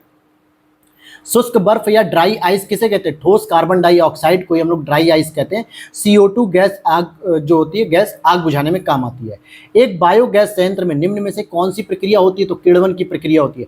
खाद्य पदार्थों के परिरक्षण के लिए हमें किसकी जरूरत पड़ती है? सोडियम बेंजोएट की जरूरत पड़ती है। प्रकाश वर्ष का मात्रक क्या होता है? दूरी का होता है। प्रकाश वर्ष जो मात्रक है दूरी का, एक प्रकाश वर्ष में 9.46 × 10⁻15 मीटर दूरी होती है। मानव शरीर में अधिकतम मात्रा में पाए जाने वाला तत्व क्या होता है? कैल्शियम पाया जाता है अधिकतम मात्रा में। और अगर हम बात करते हैं तो 65% ऑक्सीजन, 18% कार्बन, 10% हाइड्रोजन, 3% नाइट्रोजन और 1.4% कैल्शियम और 1.1% फास्फोरस। अब आप कहोगे सर आपने यहाँ कैल्शियम क्यों बता दिया? क्योंकि यहाँ पे जो पूछा गया होगा कैल्शियम, फास्फोरस, इनके रेफरेंस में पूछा गया होगा। अदरवाइज अगर ऑप्शन के अकॉर्डिंग आप नहीं जाओगे, यूनिवर्सली देखना तो ऑक्सीजन की मात्रा सबसे अधिक होती है। अब 2010 का प्रीलिम्स री एग्जाम देखते हैं तो पहले पूछा जाता था इसरो का मुख्यालय का है बंगलुरु, IUCA का पुणे, IUAC का न्यू दिल्ली, अब VSSC तिरुवनंतपुरम जो विक्रम भाई सारा भाई का, विटामिन और उनके नाम, विटामिन डी का रिकेट्स, मतलब इससे रोग होने वाले, ठीक है। विटामिन सी से स्कर्वी रोग, विटामिन बी से बेरी बेरी और विटामिन ए से रतौंधी रोग होता है। पहले इसी तरीके के बहुत आसान प्रश्न पूछे जाते थे, लेकिन अब उनका लेवल बढ़ चुका है। और ये कैसे पता चलता है? पीवाईक्यूज एनालिसिस से ही पता चलेगा। बीज परीक्षण किया जाता है शुद्धता, जमाव और नमी की मात्रा के कारण। और भारत में अमीर व गरीब दोनों ही कुपोषित हैं, बिल्कुल सही बात है। अमीर गलत भोजन खाते हैं तो इसलिए कुपोषित हो रहे हैं, और गरीब रूखा सूखा भोजन खा रहा है इसलिए पर्याप्त मात्रा में उसे पोषण नहीं मिल रहा, तो वो भी कुपोषित हो रहा है। हार्मोन और ग्रंथि कहाँ से निकलते हैं? प्रोजेस्टेरोन की बात करेंगे तो गर्भाशय से निकलता है, यानी कि महिला का ये हार्मोन है। टेस्टोस्टेरोन की बात करेंगे तो अंडाशय किसका? पुरुष का, जिसको हम लोग वृषण कहते हैं। यहाँ पे अंडाशय वर्ड से बढ़िया है हम लोग वृषण लिखें टेस्टिस के लिए। थायरॉक्सिन की बात करें तो थायराइड से निकलती है, जो गले के पास होती है। इंसुलिन की बात करेंगे तो ये पैंक्रियाज से निकलती है, अर्थात अग्नाशय से निकलती है। अम्ल वर्षा या एसिड रेन किसके द्वारा वायु प्रदूषण होता है? तो नाइट्रस ऑक्साइड और सल्फर डाइऑक्साइड, इनकी वजह से जो है कि एसिड रेन होती है। प्रकाश वर्ष वह दूरी जो प्रकाश एक वर्ष में तय करता है, और इसकी एक प्रकाश वर्ष की दूरी होती है 9.46 × 10⁻15। सूर्य के प्रकाश के अदृश्य अंश को प्रकाश संश्लेषण कुछ बैक्टीरिया द्वारा करते हैं, यानी कि जो हमें सूर्य का प्रकाश नहीं दिखता है उससे प्रकाश संश्लेषण कौन करते हैं? कुछ बैक्टीरिया भी करते हैं, इसीलिए कुछ बैक्टीरियाओं को हम स्वपोषी भी कहते हैं। माप की कौन सी इकाई को 0.39 से गुणा करने पर इंच प्राप्त होता है? तो सेंटीमीटर से इंच में आप आते हो। भाई आप सेंटीमीटर से तो इंच में आते हो ना। प्रकाशिक तंतु किस सिद्धांत पे काम करता है? यानी ऑप्टिकल फाइबर जिसे हम लोग कहते हैं। तो ये पूर्ण आंतरिक परावर्तन यानी टोटल इंटरनल रिफ्लेक्शन, और प्रकाशिक तंतु को इंग्लिश में कहा जाता है ऑप्टिकल फाइबर। जो आपकी वायर होती है ना ऑप्टिकल फाइबर वाली, उसके अंदर जो कॉपर बाइंडिंग होती है वहां से टोटल इंटरनल रिफ्लेक्शन होता है, जो कम्युनिकेशन के लिए प्रयोग की जाती है। जब कभी प्रकाश को अधिक दूरी तक भेजना होता है तो ऑप्टिकल फाइबर का हम प्रयोग करते हैं, क्योंकि इसमें प्रकाश का अवशोषण बहुत कम होता है, तो ये क्या करता है? रिफ्लेक्ट कर देता है। एक ट्रेन जैसे ही चलना आरंभ करती है उसमें बैठे हुए यात्री का सिर पीछे की ओर झुक जाता है, किसकी वजह से? स्थिरता का जड़त्व होता है, जड़त्व का नियम होता है। यहाँ पे ये बस, गाड़ी, ट्रेन, कोई भी चीज आप देख लो, हर जगह ये अप्लाई हो जाता है। क्या होता है? अप्लाई हो जाता है। स्थिरता के जड़त्व के नियम, कोई वस्तु विरामावस्था में है तो विरामावस्था में रहेगी, और जब तक उस पर कोई बाह्य बल न लगाया जाए। इसलिए जब कोई व्यक्ति ट्रेन में बैठा रहता है तो बैठा ही हुआ है, वो हिल नहीं रहा है, लेकिन जैसे ही ट्रेन पे बल लगाया गया बाहरी फोर्स इंजन के द्वारा कि चलो भाई अब हम अपनी मंजिल की ओर चलते हैं, तो व्यक्ति बैठा हुआ उसमें हिल जाता है। टेलीविजन ग्राही से दूरस्थ नियंत्रण में किस प्रकार की वैद्युत चुंबकीय विकिरण प्रयोग होती है? तो अवरक्त, जो कि हर्शल ने इसकी खोज की थी। किस रसायन का फल पक्वन हेतु प्रयोग किया? एथिलीन का प्रयोग किया जाता है, एथेनॉन का, और एक एसिटिलीन का भी गैस का प्रयोग किया था, हालांकि इसको बैन कर दिया गया है। और इसको सूंघने पर व्यक्ति बेहोश हो जाता है। दोस्तों बायोगैस में पाई जाती है CO2 प्लस मीथेन, सबसे ज्यादा मीथेन पाई जाती है। ये एक जैव ईंधन और जैविक कचरे के अपघटन से उत्पन्न होती है। अब 2010 के प्रीलिम्स को देख लेते हैं, फिर उसके बाद हम लोग मेंस को देखेंगे आज ही की क्लास में। किसे 1500 डिग्री सेल्सियस से अधिक ताप मापन हेतु प्रयोग किया था? पायरोमीटर। पायरोमीटर सामान्यतः अधिकतम ताप का प्रयोग करने के लिए, यानी अधिकतम ताप के मापन का प्रयोग करने के लिए यूज होता है। जल में वायु का एक बुलबुला कार्य करता है एक अवतल लेंस के रूप में। कैसा करता है? एक अवतल लेंस के रूप में करता है।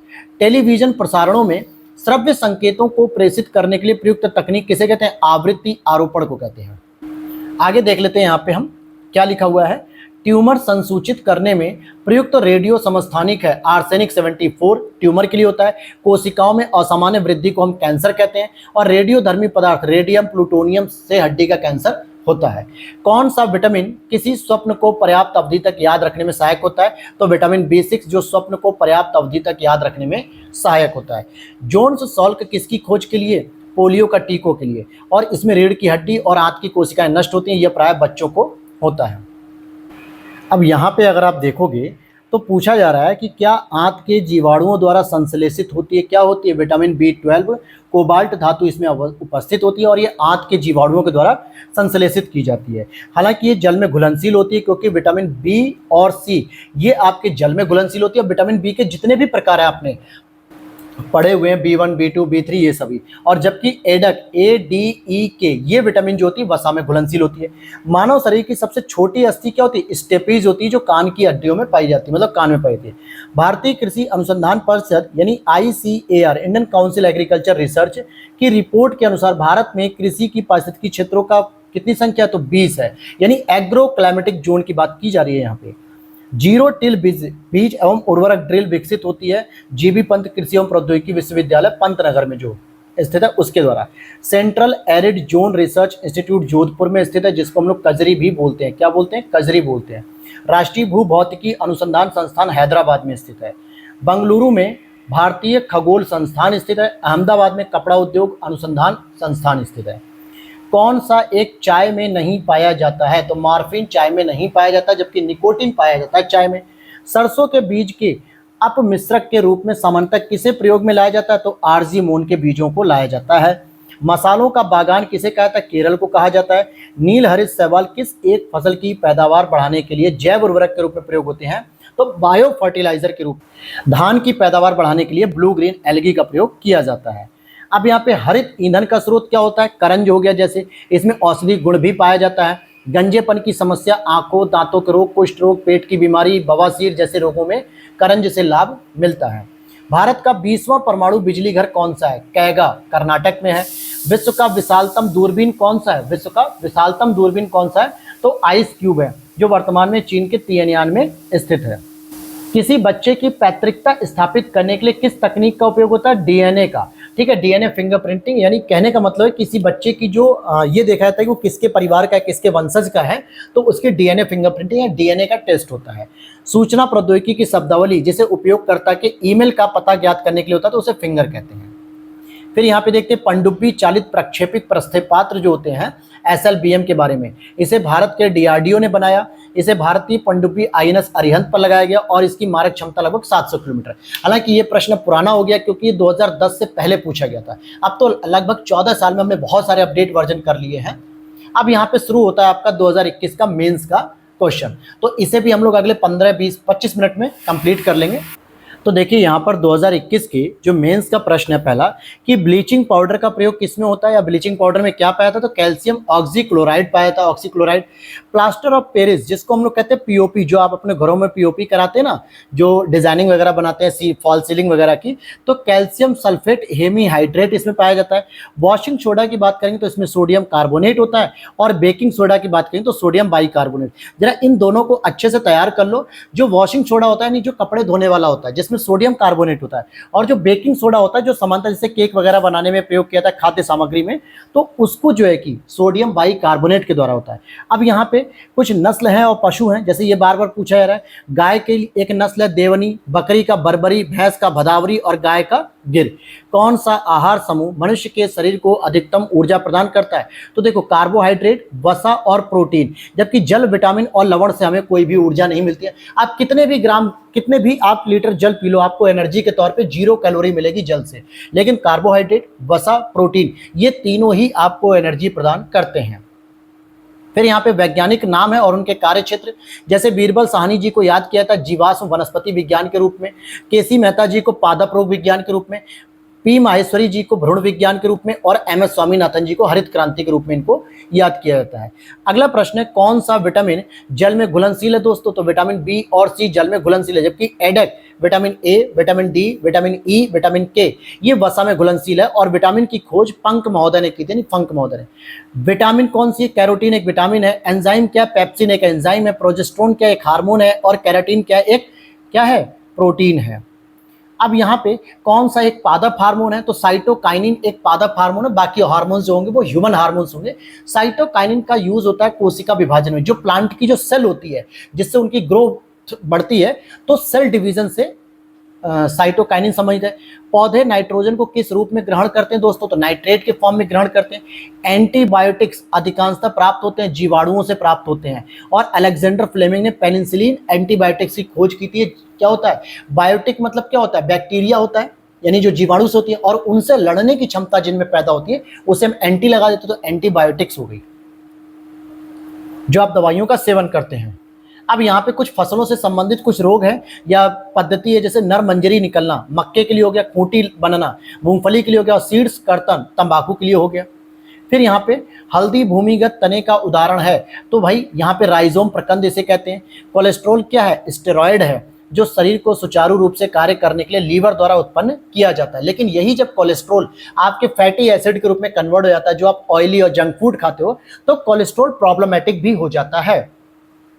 पॉलीथीन बनाने में किस गैस का उपयोग किया जाता है दोस्तों? तो एथिलीन का प्रयोग किया जाता है। एथिलीन को उच्च ताप यानी हाई टेम्परेचर और हाई प्रेशर पे जब बहुलीकरण करते हैं तब हमें एक पॉलीथीन मिल जाती है, और इसका उपयोग सामान्यतः पैकिंग की थैलियों, तार के ऊपर का आवरण वगैरह बनाने में किया जाता है। अब 2017 के मेंस को देख लेते हैं। वैज्ञानिक प्रबंधन का जनक किसको कहता है? यानी साइंटिफिक मैनेजमेंट, ये एक पब्लिक एडमिनिस्ट्रेशन का प्रश्न है, FW टेलर को कहते हैं। यानी विशिष्ट ज्ञान से किसी कार्य को सुव्यवस्थित ढंग से चलाना। इनकी एक पुस्तक थी the principle of scientific management. ध्वनि की प्रबलता किससे नापते हैं? तो डेसिबल से नापते हैं, या आयाम भी इसे हम कह सकते हैं। दूरदृष्टि दोष में प्रतिबिंब किस पर बनता है? रेटिना के पीछे बनता है। और दूरदृष्टि में क्या होता है? व्यक्ति को दूर का तो दिखता है लेकिन पास का नहीं दिखता, और इस बीमारी को हाइपरमेट्रोपिया कहते हैं। नाभिकीय ऊर्जा का उपयोग प्रायः का जो कारक होता है वो होता है ऊष्मीय प्रदूषक, यानी जो आपका ऊष्मीय प्रदूषक है उसी की वजह से नाभिकीय ऊर्जा मतलब एक प्रदूषित करती है। प्रत्येक क्रिया के लिए एक समान और विपरीत प्रतिक्रिया होती है, ये न्यूटन के लॉ है। यानी एक्शन रिएक्शन, आप कोई भी काम कर रहे हो तो उसके पीछे आपके एक रिएक्शन भी होता है, तो इसी को कहते हैं न्यूटन्स लॉ। किसके लिए माध्यम की आवश्यकता नहीं होती? तो विकिरण के लिए, यानी इलेक्ट्रोमैग्नेटिक जो वेव होती हैं, विद्युत चुंबकीय तरंगे, इनके लिए किसी भी प्रकार के माध्यम की आवश्यकता नहीं होती है। जबकि साउंड वेव्स हो गई, मैकेनिकल वेव्स हो गई, इनके लिए कोई ना कोई माध्यम होना जरूरी है। संवहन और चालन विधि में ऊष्मा का स्थानांतरण करने के लिए माध्यम की आवश्यकता पड़ती है। फिर यहाँ पर देखते हैं, इसमें मूलभूत कण कौन सा है? क्वार्क हो गया, ये ऑप्शन दिया होगा, इसमें तोड़ा नहीं जा सकता। प्रोटॉन और न्यूट्रॉन क्वार्क से बने होते हैं। अब स्टेनलेस स्टील एक मिश्र धातु है जिसमें लोहे के साथ किसे मिलाते हैं? क्रोमियम को। ये जो आपके बर्तन होते हैं, चम्मच होते हैं, प्लेट होते हैं, गिलास होते हैं, इस पे कई बार आप देखोगे स्टेनलेस स्टील अर्थात धब्बा रहित, कलंक रहित, यानी इस पे किसी प्रकार का जंग नहीं लगता, किसी प्रकार का दाग नहीं पड़ता है, तो इसी को स्टेनलेस स्टील कहते हैं। ऐसा स्टील जिसमें जंग न लगे उसे स्टेनलेस स्टील कहा जाता है, जिसमें 15 से 20% क्रोमियम होता है और 8 से 10% निकेल होता है, और बाकी लगभग 70% के आसपास या 60% के आसपास लोहा होता है। लोहे से इसको मजबूती प्राप्त होती है। नाभिक के आकार की जो कोटि होती है, यानी जो साइज होता है 1 × 10⁻⁻15 मीटर, इसकी खोज रदरफोर्ड ने की है। अब यहाँ पे लिखा है कौन कांच को गहरा नीला रंग प्रदान करता है? तो जो कांच होता है अगर जो गहरे नीले रंग के होते हैं वो कोबाल्ट ऑक्साइड की वजह से होते हैं। कांच में मिलाए जाने वाले पदार्थ और उनसे प्राप्त होने वाला रंग, जैसे फेरिक ऑक्साइड अगर आप मिलाओगे कांच में तो भूरा रंग मिलेगा। हरे रंग के लिए आपको क्रोमियम मिलाना पड़ेगा, क्रोमियम ऑक्साइड। गहरे नीले के लिए आपको कोबाल्ट ऑक्साइड मिलाना होगा। चटक लाल के लिए आपको क्यूप्रिक ऑक्साइड और कैल्शियम सल्फाइड मिलाएगा। और नींबू जैसा पीला प्राप्त करने के लिए कैडमियम सल्फाइड आपको प्रयोग करना पड़ेगा, कैडमियम सल्फाइड। अब 2010 का मेंस की बात करते हैं। श्वेत वस्त्र काले वस्त्रों की अपेक्षा ठंडे होते हैं, वे संपूर्ण प्रकाश परावर्तित करते हैं। श्वेत वस्त्र जो होते हैं वो काले वस्त्रों की अपेक्षा ठंडे होते हैं क्योंकि वो संपूर्ण प्रकाश को क्या करते हैं? परावर्तित, अर्थात जो लाइट कलर के कपड़े होते हैं वो सूर्य का अवशोषण बहुत कम मात्रा में करते हैं, जिससे आपकी बॉडी नॉर्मल रहती है, ठंडे रहती है। जबकि काले वस्त्र प्रकाश का क्या करते हैं? अवशोषक होते हैं। खोज के अनुसार क्रम में लगाना। डायोड की खोज 1904 में हुई, ट्रांजिस्टर की खोज 1948 में, इंटीग्रेटेड परिपथ यानी कि इंटीग्रेटेड चिप IC 1959 और SMD 1960 में खोजी गई थी। सिरका में उपस्थित अम्ल कौन सा होता है? एसिटिक अम्ल होता है। दूध का खट्टा होना लैक्टिक अम्ल के कारण। हड्डियों में उपस्थित यौगिक कौन से होते हैं? कैल्शियम फास्फेट होते हैं। और अमाशय रस में उपस्थित जो अम्ल होता है यानी कि गैस, वो होता है आपका HCl यानी हाइड्रोक्लोरिक अम्ल होता है। और इसी अम्ल के कारण अगर बाय डिफॉल्ट आप खाना खाते समय कोई कंकड़ या पत्थर चला जाता है आपके मुंह में, तो पेट में जाने पर HCl उसको गला देता है। ब्लीचिंग पाउडर की बात करेंगे तो ये कैल्शियम ऑक्सीक्लोराइड होता है। बेकिंग सोडा की बात करेंगे तो सोडियम कार्बोनेट से संबंधित होता है। और प्लास्टर ऑफ पेरिस की बात करें यानी POP की बात करें तो कैल्शियम सल्फेट हेमीहाइड्रेट होता है। अब यहाँ पर बात करेंगे हम रेडियोधर्मिता से संबंधित। तो देखिए, रेडियोधर्मिता एक नाभिकीय गुण है। इसकी खोज हेनरी बैकुरेल ने की थी और हाइड्रोजन बम नाभिकीय संलयन पर आधारित होते हैं। ध्यान से समझना, जो परमाणु विखंडन होता है, परमाणु बम होते हैं वो होते हैं नाभिकीय विखंडन पर, लेकिन हाइड्रोजन बम सामान्यतः नाभिकीय संलयन पर आधारित होते हैं। और इसी के साथ जो सोलर एनर्जी होती है, सूर्य की एनर्जी, वो भी नाभिकीय संलयन पर होती है, क्योंकि दो हाइड्रोजन के समस्थानिक जब आपस में मिलते हैं तो हीलियम बनाते हैं और बहुत अधिक मात्रा में ATP फॉर्म में एनर्जी बनाते हैं। यही सूर्य की एनर्जी का रिसोर्स होता है। इट मीन्स कि नाभिकीय संलयन की क्रिया होती है।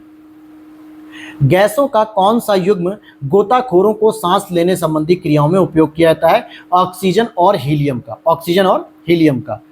ऑक्सीजन की बात करेंगे तो ये एक हार्मोन होता है पौधों का, जिससे शिखर प्रधानता होती है, यानी जिससे पौधों की लंबाई बढ़ती जाती है, उसकी जो टिपिंग पॉइंट होते हैं टिप वाले, वो और बढ़ते जाते हैं।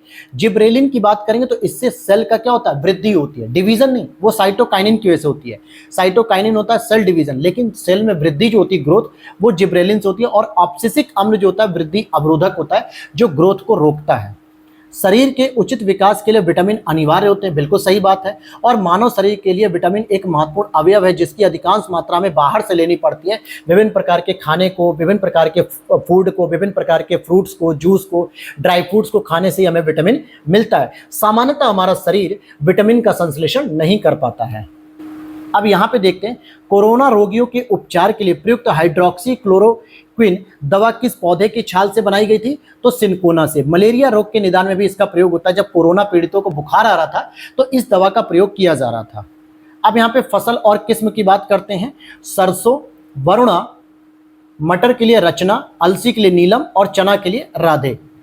खेती के लिए फसल चक्र का क्या महत्व होता है, तो इसमें उत्पादन में वृद्धि होती है, मृदा की उर्वरकता बढ़ती है, संरक्षित होती है, मृदा कटाव भी कम होता है अगर हम फसल चक्र का पालन करते हैं। तो कौन से सूक्ष्म जीव जैव उर्वरक के रूप में प्रयुक्त होते हैं, तो साइनोबैक्टीरिया, नील हरित शैवाल जिसको हम लोग कहते हैं ब्लू ग्रीन एल्गी, एजोला हो गया, एजेटोबैक्टर हो गया, राइजोबियम हो गया, ये सभी भी बायो फर्टिलाइजर के ही उदाहरण होते हैं। अब यहाँ पे कुसुम एक तिलहनी फसल है, इसका वैज्ञानिक नाम होता है कार्थेमस टिंक्टोरियस। भारतीय कृषि अनुसंधान परिषद काल क्रमानुसार कृषि विज्ञान केंद्र की स्थापना 74 में, प्रयोगशाला से खेत कार्यक्रम 79 में, राष्ट्रीय कृषि तकनीक परियोजना 98 में और राष्ट्रीय कृषि नवोन्मेषी परियोजना 2006 में शुरू की गई थी। फिर यहाँ पे जौ के अंकुरित बीजों के किण्वन से बने शराब को हम बियर कहते हैं। और नासा ने किस अंतरिक्ष यान से चंद्रमा पर जल होने की पुष्टि की थी, सोफिया से। 18 अक्टूबर 2020 को भारत किस मिसाइल का सफल परीक्षण किया, ब्रह्मोस सुपरसोनिक क्रूज मिसाइल, नौसेना प्रारूप। अब आपके समझ में आ रहा होगा सर आप 2016 का में री एग्जाम करा रहे हो तो 2020 का प्रश्न कैसे आ रहा है, तो मेरे भाई ये जो 2016 का जो मेंस हुआ था ये आपके 2020 में ही हुआ था। इसके बाद 2014 की बात करें, 2014 की बात करें तो वैज्ञानिकों ने हाल ही में किसकी सहायता से विश्व का सबसे छोटा प्रकाश बल्ब बनाया, ग्रेफीन की सहायता से। तापमान लगभग 25,000 डिग्री सेल्सियस तक हो जाता है और नंगी आंखों से देखा जा सकता है। नंगी आंखों का मतलब क्या होता है, जो आप अपनी नॉर्मल आंखों से देख रहे हैं। दृश्य वर्ण क्रम में सबसे कम तरंगदैर्घ्य किसकी होती है, बैगनी की होती है, ठीक है। और सबसे अधिक तरंगदैर्घ्य किसकी होती है, लाल की होती है, क्योंकि सबसे ज्यादा दूरी तय करता है, इसीलिए इसका जो फैलाव होता है या बिखरना या प्रकीर्णन वो सबसे कम होता है। कौन सदिश राशि है, तो विस्थापन। सदिश राशि के लिए आपकी डायरेक्शन के साथ साथ परिमाण की भी आवश्यकता पड़ती, परिणाम की, जैसे बल, वेग, विस्थापन, त्वरण, संवेग, आवेग, ये सभी सदिश राशियां होंगी। एक भारहीन गुब्बारे में 200 ग्राम जल भरा गया, इसका जल में भार होगा 0, ठीक है। कौन सूक्ष्म तत्व नहीं है, तो गंधक आपका सूक्ष्म तत्व में नहीं आता। वे पोषक तत्व जिनकी आवश्यकता पौधों को सूक्ष्म मात्रा में होती है, जैसे आयरन, मैग्नीज, तांबा और जिंक, मॉलिब्डेनम, क्लोरीन और बोरॉन। लेकिन गंधक कोई हम लोग क्या कहते हैं, सल्फर भी कह देते हैं, और सल्फर की मात्रा जो है कि पौधों के विकास के लिए भी जरूरी है। क्लोरोफिल में मैग्नीशियम पाया जाता है, हीमोग्लोबिन में आयरन पाया जाता है, खाने के नमक में सोडियम पाया जाता है, कपड़े धोने का साबुन में सोडे में क्या होता है, सोडियम कार्बोनेट। लेकिन बेकिंग सोडा जो खाना वाना पकाने में या केक वगैरह बनाने में, सोडियम बाइकार्बोनेट। कौन फलों को पकने में बढ़ावा देता है, एथिलीन से फल पकाया जाता है। कौन सा विटामिन शरीर में भंडारित नहीं होता, विटामिन सी, क्योंकि ये मूत्र के साथ शरीर से बाहर निकल जाती है, विटामिन सी। कौन सा विटामिन में कोबाल्ट होता है, B12 में, और ये आरबीसी की परिपक्वता हेतु आवश्यक है। अगर विटामिन B12 नहीं होगा आपके शरीर में तो आपके रेड ब्लड सेल परिपक्व नहीं होंगे, मैच्योर नहीं होंगे। जो आपका गोल्डन चावल होता है ये एक प्रचुरतम स्रोत होता है दोस्तों विटामिन ए का। अफीम प्राप्त किया था बिना पके फल के लेटेक्स से या लैक्टस से। और एटीएम का तात्पर्य होता है ऑटोमेटेड टेलर मशीन, जो आप एटीएम यूज करते हैं उसी की फुल फॉर्म है ये। 2013 का मेंस देख लेते हैं। एसीटोन जो कि नाखून पॉलिश अपसारक होते हैं, जो आप एसीटोन को यूज करती हैं लड़कियां, जैसे उन्होंने नेल पॉलिश लगा ली तो जब उसे रिमूव करना होता है, जिसको हम लोग नेल रिमूवर भी कहते हैं, क्योंकि वो एक लिक्विड फॉर्म में होता है, थोड़ा सा रुई से यूज किया था, तो उसी को कहा जाता है एसीटोन। तभी वो दूसरे नेल पॉलिश को कलर लगाती हैं, मतलब अपने कलर को चेंज करने के लिए। कार्बन टेट्राक्लोराइड क्या होता है, अग्निशामक होता है, जो आग बुझाने वाले यंत्र होते हैं। हाइड्रोजन पराक्साइड जो कि घावों की मरहम पट्टी करने के लिए यूज किए जाते हैं, जो लिक्विड होता है। और द्रव अमोनिया, ये सामान्यतः प्रशीतक में प्रयोग की जाती है, जो द्रव अमोनिया होती है। किस तत्व की कमी को पूरा करने के लिए कीट भक्षी पौधे कीटों को पकड़ते हैं, उनका भक्षण करते हैं? नाइट्रोजन की कमी को पूरा करने के लिए। किस सिद्धांत पर जेट इंजन कार्य करता है? रैखिक संवेग संरक्षण के सिद्धांत पर। तड़ित चालकों को बनाने में, ध्यान से समझना, तड़ित चालकों को बनाने में लोहे की छड़ों की अपेक्षा तांबे की छड़ों की वरीयता दी जाती है, बिल्कुल। और लोहे की तुलना में तांबा विद्युत का अधिक सुचालक है और वायुमंडलीय परिस्थितियों में सरलता से ऑक्सीकृत भी नहीं होता है। वह क्रिया जिसके द्वारा पौधे अपना भोजन तैयार करते हैं, तो प्रकाश संश्लेषण की क्रिया होती है। किस कोशिकाओं को कोशिका का पावर हाउस कहते हैं? तो माइटोकॉन्ड्रिया को कहता है, क्योंकि यहीं पर एनर्जी सबसे अधिक प्रोड्यूस होती है। आलू का कौन सा भाग खाने योग्य होता है? तो आलू का जो भाग होता है खाने योग्य तना होता है।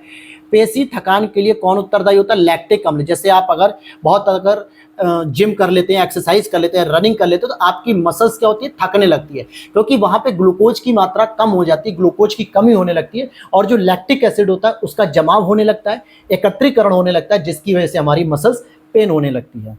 और इसीलिए आप देखोगे जो लोग जिम करते हैं उनको हमेशा सलाह दी जाती है कि हर 10 मिनट 15 मिनट पे एक एक्सरसाइज परफॉर्म करने के बाद आप 2 से 3 घूंट पानी जरूर पिए, क्योंकि पानी H2O है और उसमें आपकी जल की मात्रा पहुंचती है जो ग्लूकोज के रूप में काम कर जाती है और आपको थकावट कम होती है। लेकिन जो लोग जनरली वाटर नहीं पीते वो मैक्सिमम 30 to 35 मिनट तक वर्कआउट कर पाते हैं, उसके बाद वो पूरी तरीके से थक जाते हैं, क्योंकि उनकी मसल्स में लैक्टिक एसिड जमा हो चुका है।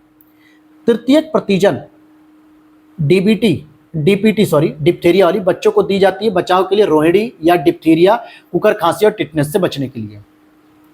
किसके मेटाबॉलिज्म प्रक्रम से अधिकतम ऊर्जा मिलती है? तो वसा के पाचन से अधिक ऊर्जा मिलती है। वसा में प्रति यूनिट कैलोरी की मात्रा सर्वाधिक होती है। अब यहाँ पर अगर आप देखेंगे कि भारतवर्ष में प्रथम कृषि विश्वविद्यालय की स्थापना 1960 में की गई थी, गोविंद वल्लभ पंत कृषि प्रौद्योगिकी विश्वविद्यालय उत्तराखंड पंतनगर में, और इसकी स्थापना का जो उद्घाटन किया गया था पंडित जवाहरलाल नेहरू जी के द्वारा किया गया था। ऊर्जा का कौन सा स्रोत व्यावसायिक स्रोत नहीं है? तो बायोगैस व्यावसायिक स्रोत नहीं है। बायोगैस के जो घटक है वो मीथेन है, कार्बन डाइऑक्साइड है, हाइड्रोजन है और नाइट्रोजन है। ये एक रिन्यूएबल एनर्जी। घरेलू ईंधन के रूप में प्रयुक्त होते हैं। एलपीजी जो होता है उसमें ब्यूटेन पाया जाता है और इसमें गंध का कारण होता है मिथाइल मरकैप्टेन। अगर इसका प्रयोग न किया जाए तो गैस का रिसाव आपको पता ही नहीं चलेगा, क्योंकि ये एक ब्यूटेन क्या होती है? गंधहीन गैस होती है, लेकिन गंध को पता करने के लिए मिथाइल मरकैप्टेन डाली जाती है। अब 2010 का मेंस री एग्जाम की बात करें तो स्वचालित इंजनों हेतु कौन सा एक हिमरोधी के तौर पर प्रयुक्त होता है? तो एथिलीन ग्लाइकाइन कहते हैं। किस एक को हास्य गैस यानी लाफिंग गैस कहते हैं? नाइट्रस ऑक्साइड को कहते हैं। यह रंगहीन और गंधहीन गैस होती है, लेकिन इसको सूंघने पर आपको हंसी बहुत तेज आएगी और आप हंसते ही रहोगे। बुलेट प्रूफ पदार्थ बनाने के लिए कौन सा बहुलक प्रयुक्त होता है? तो पॉलीकार्बोनेट का प्रयोग किया जाता है। पॉलीविनाइल क्लोराइड से फिल्स, पतली चादरें और बरस्ती तथा मोटे कवर बनते हैं, और बरस्ती मतलब बरसाती जो पन्नी वगैरह होती है। पॉलीएथिलीन से तार का आवरण बनता है, और पॉलीएमाइड का प्रयोग सिल्क, ऊन, नायलॉन आदि बनाने में किया जाता है। और पॉलीकार्बोनेट्स या उसे केवलार भी कह सकते हैं। फिर आगे देखते हैं किस पादप यहाँ पे होना चाहिए था, किस पादप का संग्रह अंग तना है? तो गन्ना, आलू और अदरक, ये तीनों का जो भाग हम खाते हैं उसे हम क्या कहते हैं? संग्रह अंग क्या होता है? तना। जबकि शकरकंद क्या होती है? जड़, जो कि मिट्टी के अंदर से आती है। एनसेफेलाइटिस क्या होता है? एक बुखार होता है जो मस्तिष्क बुखार का कारक बनता है। फाइलेरिया आपके लसिका पर्व को तोड़ता है, लसिका ग्रंथि को। और ल्यूकेमिया आपके अस्थि मज्जा बोन मैरो में क्या होता है? बहुत अधिक जब WBC की मात्रा बढ़ने लगती है, व्हाइट ब्लड सेल की, तो ल्यूकेमिया एक कैंसर का रूप ले लेता है। और मलेरिया रक्त कोशिकाओं को प्रभावित करती है, स्पेशली RBC को प्रभावित करती है। विटामिन B1 से थायमीन होता है, बेरी रोग। विटामिन B2 से राइबोफ्लोविन होता है। विटामिन B6 से पायरिडॉक्सिन होता है। विटामिन C से एस्कार्बिक होता है। मतलब ये इनके नाम है, सॉरी। फिर आगे यहाँ पर देखते हैं परितृप्ति एवं प्यास के केंद्र मानव मस्तिष्क के किस भाग में होते हैं? तो हाइपोथैलेमस इन चीजों को कंट्रोल करता है। अंतःस्रावी ग्रंथियों से स्रावित हार्मोन्स का नियंत्रण करते हैं। अग्र मस्तिष्क में सेरिब्रम होता है और डाइनसेफेलाइन होता है, जो कि चेतना शक्ति, बुद्धिमत्ता, स्मरण शक्ति के लिए होता है। कौन एक प्राइमेट आधुनिक मानव का निकटतम माना जाता है? तो ओरेंगुटून माना जाता है। क्या होता है? ओरेंगुटून। आरच कारक का नाम क्या है? बंदर से प्राप्त हुआ, आरच फैक्टर जो हुआ। 1940 में लैंड स्टीनर और वीनर ने रुधिर में अन्य प्रकार के एंटीजन का पता लगाया। इन्होंने रीसस बंदर में इस तत्व का पता लगाया और इसलिए इसको आरएच फैक्टर भी कहते हैं। गेहूं में रोटी बनाने के गुणों को प्रभावित करने वाला पदार्थ कौन सा था? ग्लूटीन होता है। फल व सब्जियों में मोम के घोल का उपयोग किया था उनका भंडारण काल बढ़ाने के लिए, और इस कृत्रिम घोल के लिए पैराफिन और कार्नोवा मोम का प्रयोग किया था, क्योंकि ये एंटी बैक्टीरियल होते हैं, जिससे किसी भी प्रकार का मतलब फंगस नहीं लगती है। पेगिंग एक लाभकारी प्रक्रिया, पेगिंग किससे संबंधित है? मूंगफली की प्रक्रिया संबंधित है। मूंगफली की खेती में सिंचाई पेगिंग यानी सुइया तथा फली बनते समय की जाती है। 2010 का मेंस होगा और ये लास्ट होगा हमारा, जिसके बाद हमारी साइंस भी कंप्लीट हो जाएगी। वीडियो काफी लंबी हो चुकी है, लेकिन कोई बात नहीं, एक सब्जेक्ट अगर आपकी एक वीडियो में कंप्लीट हो रहा है प्री मेंस, तो आपके लिए बेहतर है, क्योंकि आप अच्छे से उसे तैयार कर पाओगे। और साथ ही साथ अगर हम बात करें तो इसके बाद आपकी बचेगी इकोनॉमिक्स, और वहां के बाद आपका यूपीपीसीएस और आरओ दोनों के पीवाईक्यूज हमारे कंप्लीट हो चुके हैं। प्ले लिस्ट में आप जाकर बाकी चीजों को भी देख सकते हो, और सभी की पीडीएफ आपको हैंड रिटन नोट्स की पीडीएफ वीडियो के नीचे दिए गए व्हाट्सएप नंबर पे मिल जाएगी। वहां पे व्हाट्सएप कर लेना, वहां पे डिटेल मिलेगी। ध्यान देना कि हमारी पीडीएफ पेड होती है दोस्तों, खाली क्लासेज आपको पूरी तरीके से फ्री मिल जाती है, लेकिन कुछ पीडीएफ ऐसी हैं जो आपको पेड मिलती हैं, जिसमें ये भी शामिल है जिसकी आप क्लास कर रहे हो। चलिए मेंस करते हैं। 2010 का प्रत्यावर्ती विद्युत धारा को दिष्ट धारा में परिवर्तित किया था रेक्टिफायर के द्वारा। डायनामो क्या करता है? यांत्रिक ऊर्जा को विद्युत ऊर्जा में बदलता है। विद्युत मोटर क्या करती है? विद्युत ऊर्जा को यांत्रिक ऊर्जा में बदलती है। और ट्रांसफार्मर क्या करते हैं? उच्च एसी को निम्न एसी वोल्टेज में, हम निम्न एसी वोल्टेज को उच्च एसी वोल्टेज में चेंज करते हैं। ध्यान देना, एसी से डीसी कभी नहीं जाता ट्रांसफार्मर से। एसी डीसी का कन्वर्टर रेक्टिफायर होता है। ट्रांसफार्मर से ओनली हाई वोल्टेज से लो वोल्टेज, लो वोल्टेज से हाई वोल्टेज कर सकते हो, लेकिन एसी को, डीसी को नहीं।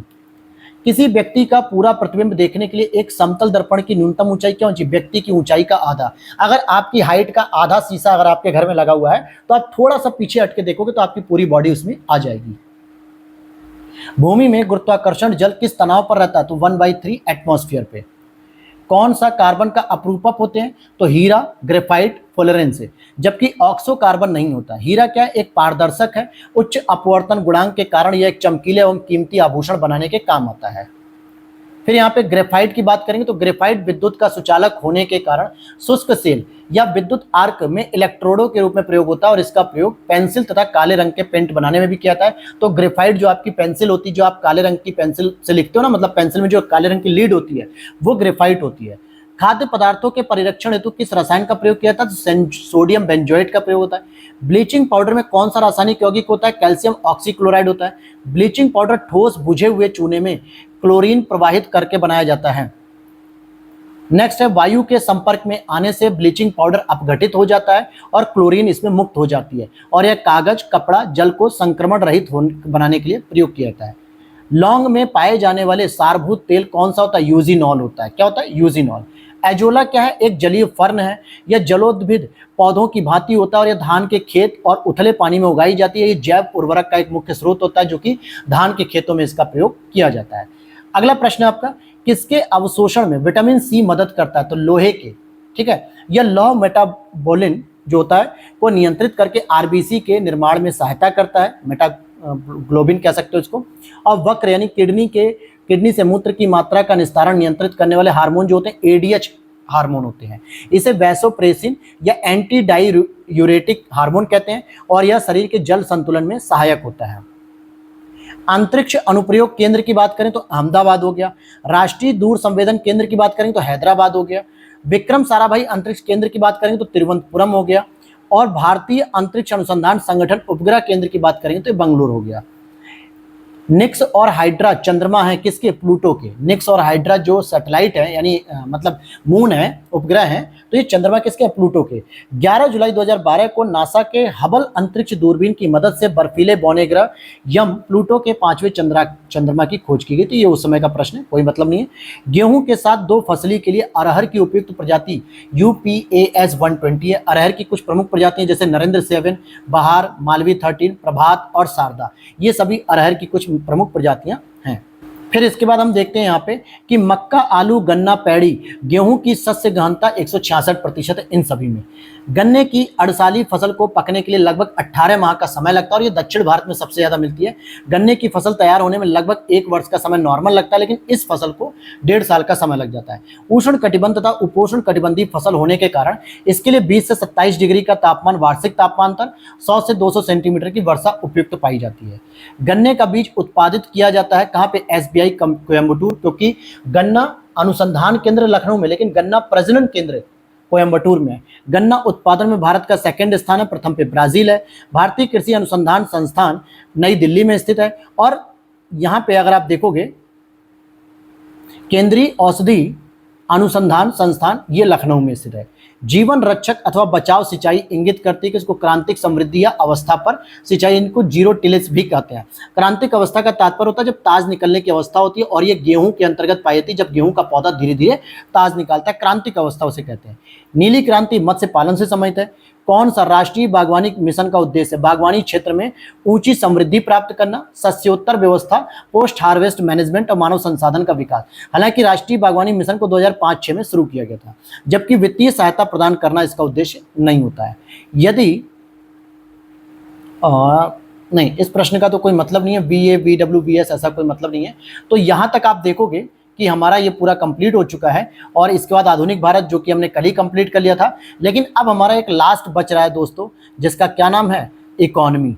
तो इकोनॉमी में भी हम लोग अच्छे से उसको तैयार कर लेंगे, कुछ बेसिक चीज़ों को, और अगर वहाँ पे करंट अफेयर से डाटा रहा होगा उस समय का, तो ऐसे प्रश्नों को हम लोग छोड़ते हुए आगे बढ़ जाएंगे। तो उम्मीद करता हूँ वीडियो अच्छी लग रही होगी तो लाइक कर देना, चैनल पे पहली बार हो तो सब्सक्राइब कर लेना, क्योंकि इसी के साथ और भी बहुत सारी क्लासेज आपको मिलती रहती हैं। मिलते हैं नेक्स्ट वीडियो में। Thanks for watching. जय हिंद, जय भारत।